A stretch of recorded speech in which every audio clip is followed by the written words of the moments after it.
Brexit will have failed if Britain becomes locked in a new Cod War, a government minister admitted today. Leading Leaver Steve Baker insisted there was no plan to return to those dark days when battle raged on the North Sea.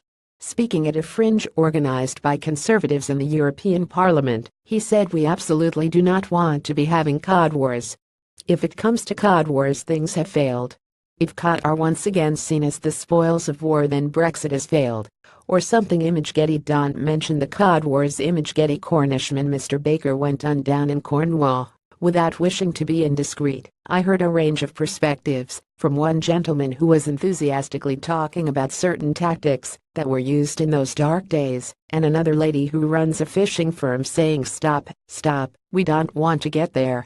This is not the territory we are on, but we do need to make sure we look after UK fishing." UK fishing has legitimate axes to grind. The Cod Wars of the late 1950s and 1970s were a series of confrontations between the UK and Iceland over fishing rights in the North Atlantic. Britain's deep-sea fishing industry suffered thousands of job losses. AFP ImageGetty. Each of the disputes ended with Iceland's victory, and British fishing communities lost access to cod-rich areas.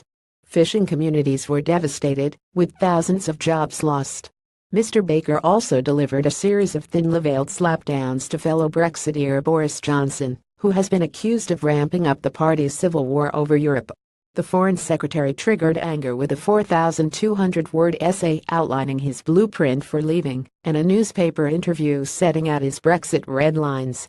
Stressing that ministerial collective responsibility isn't suspended for conference, Mr. Baker told guests an unfortunate public debate had erupted over the length of a Brexit transition deal.